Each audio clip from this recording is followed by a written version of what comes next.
เปียกเลยนี่มาเขาเปลือกเลยนี่พี่น้องเอ้ยนี่หัวใหญ่มาเขาเปลือก52 เป่าเอาอยากเล่นแนวมาเอาวัดสภาพพี่น้องเอ้ยเฝ้าไปเอาป่ามาสวมมาฮอดเฮือนสภาพที่เห็นพายุเข้ามากระดานนั้นหนาวหัวใหญ่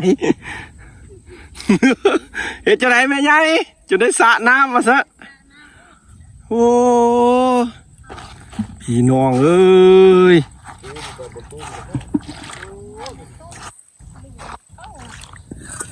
ไรดอกพ่อใหญ่ตุ้มจะได้กับบ่ได้แนวนี้นะ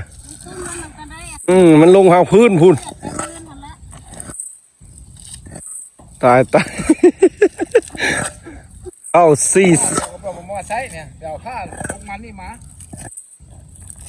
เข้า40 เป่าเข้า52 เป่ามันซอดพื้นพ่อใหญ่เอ้ยแล้วก็เบิ้งนี่ดินี่ขนาดอยู่ถึงนี่มันก็ยังอันนั้น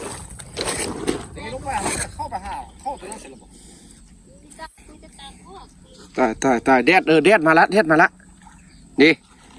แดดไม่อย่างพี่น้องฮุบจนโบทันได้เดี๋ยวแต่ผ้าปกแล้วสภาพเป็นจังสิพ่อใหญ่เบิ้งกับโบได้บาทนี่นี่ละ เกิดวันแนวนี้สิดีจ้างคนกระแพงฝนทำจ้างปั้นทำบุญญาณดอกแพงขนาดมันเลี้ยวไว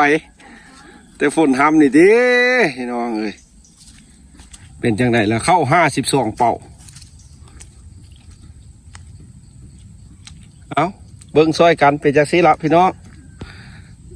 ชีวิตสาวนาเบิ่งฟ้าวมาแค่มาว่าพุ่นนะจากป่าเบ็ดป่ามองมากระบทัน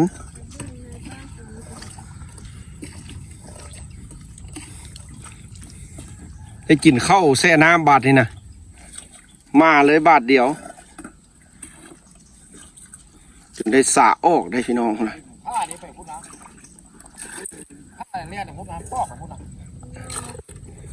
เดี๋ยวเชียดแม่ละเบิ้งออกไหลคือเก้าพวกนี้มันก็ออกข้างคือเก้าอันนี้จังได้แดดมานี่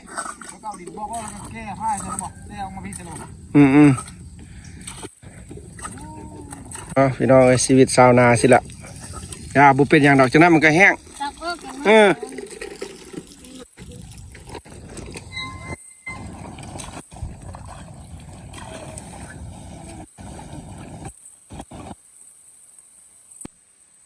พี่น้องเอ้ย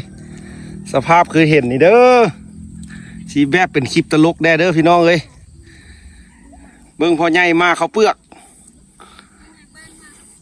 พอใหญ่มาเขาเปลือกด้วยเข้า52 เป่าพี่น้องเอ้ยเอาไผอยากได้แนวเขาปลูกมาเอาเด้อตอนนี้นะกำลังลงน้ำเบิ่งหลานเพิ่นก็มาช่วยพี่ช่วยแม่ตู้ดอกพอใหญ่หันหัวเบิ่งเข้ากับได้แล้วตอนนี้นะจากป่าเบ็ดป่ามองให้น้องเลยนี่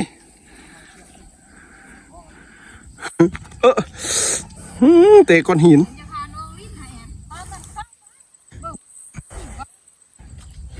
เอาจะเล่นหลานเอ้ยแดดมาแล้วไม่ใช่เอ้ยเป็นอย่างดอกเพิ่นน้ำท่วมอยู่อันภาคเหนือพุ่นยังอยู่ได้เขายังอีก2 ทงคุณยิ่งสุดไปย่ามไว้กินข้าวนาก็ราคาบ่แพงนะย่าเถาะนั่นก็บ่มีให้ซื้อไว้เกลือไก่อันนี้นะ52 เป่าเบาๆพี่น้องเอ้ยพูดดิตัวนั้นก็ตัวนั้นหันสีคักนะ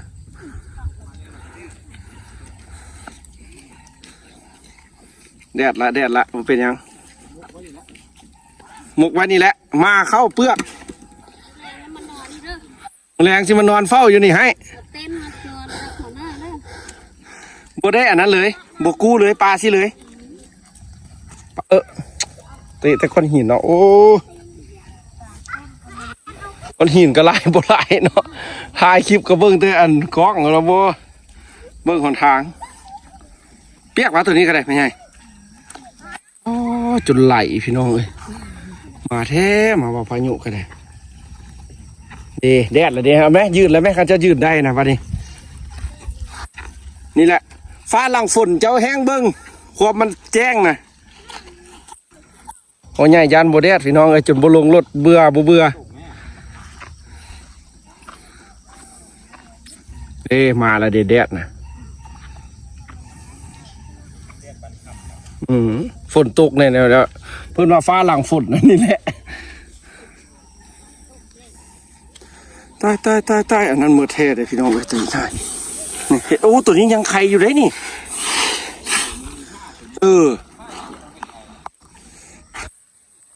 แห้งดีไอ้นี่นะแต่คันฝนตกแล้วเปียกเบิดเปียกเลยนี่มาเขาเปลือกเลยนี่พี่น้องไอ้นี่หัวใหญ่มาเขาเปลือก52 เป่าเอาให้จักเล่นแนวมาเอาให้จักเล่นแนวมาเอาโล500 กีบ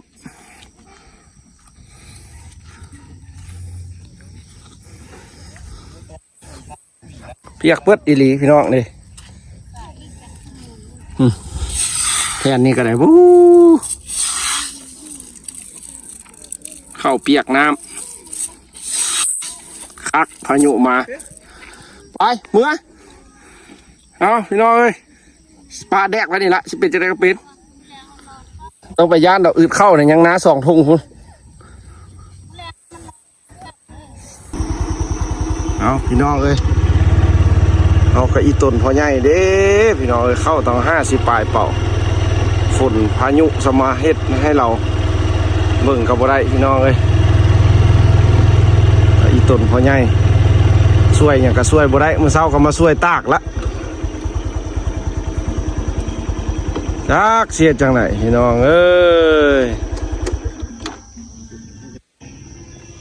ใครแต่แดดมาละน้อยนึงเข้า52 เป่าเมื่อวานนี้รถเกี่ยวมือเช้าแดดแท้แดดว่าพี่น้องเขาก็เรามาเอาเข้าลงซอยเพิ่นตั้งแต่5 โมงนะแดดสภาพก็เป็นจังซี่เลยพี่น้องเอ้ยตอนนี้นะพอใหญ่บ่จัก11เลยจะไปย่ามป่ามองก็ไปน้ำกันป่ากันจนบ่จิตเลยมันสิเททิ่ม ปลาบูก็ได้ตัวบักง่ายๆป่าก็ได้พี่น้องเอ้ยป่าก็ได้หลายไปยามก็ได้นี่ปิดพอใหญ่พี่น้องสุดซัดเข้าไปให้พี่น้องเบิ้ง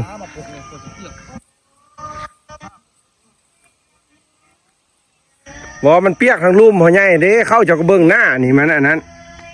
เข้าทางหน้านี่มันยังแห้งเหมือดมันซึมพื้นคุณน้ำมันแห้งฝุ่นแห้งจะกระเบื้องข้างหน้ามันยังแห้งหมดมันมาทางพื้นน้ำนะซึมน้ำขี้ดินพูนสีปกจะได้กับปกโลดโอ้แดดก็เริ่มมาละพอดีเอาใครได้น้อยนึงมือแรงจะได้มานอนเฝ้าเข้านะพี่น้องบกได้กู้ได้ละเอาเต้นมากางอยู่พี่ละเฝ้าเข้าบ้านเขาช่วงนี้ก็จะเข้ากับคุ้มเข้าป่าก็ได้เพราะป่าพี่น้องเอ้ยเขาก็ท่ายพี่น้องเบิ่งเด้อบ้านเขาก็จะมาไผ่กันเป็นนิยมรถเกี่ยวเข้าพี่น้องเอ้ยจะอยากให้พี่น้องมาเห็นญาติกันเที่ยงกันก็มีค่อยนะทูก้อนถว่าค่อยนะสร้างก้อนถว่าบางคนก็ได้นะไปเบิ่งแม่รถเกี่ยวเดี๋ยวนี้อยู่ทุ่งนาบุ้มบอมบุ้มบอมบุ้มบอมพี่น้องแต่หากว่าได้ไปท่ายให้เบิ่งซอยเวียกพอใหญ่มีแต่ยันแมนมือหน้านาพอตุ้งและสิได้ไปท่ายเด้อพี่น้องเอ้ยว่าเป็นตาม่วนตาซื่นนำรถเกี่ยวเข้าพี่น้องบ้านเฮาบ่เคยมีพี่น้องเอ้ยมันสะดวกสบายบางเรื่องก็ยุ่งยากแบบนี้ได้พี่น้องเอ้ยบ่มีอย่างดอกสิสบายไปตลอดเอารับคลิปนี้เด้อพี่น้องเอ้ยถ่ายพี่น้องเบิ่งตอนเมียนมัดเข้าบัดจุดจบก็เป็นแนวนี้พี่น้องทางจากอดหัวทางอีตุ่นหัวใหญ่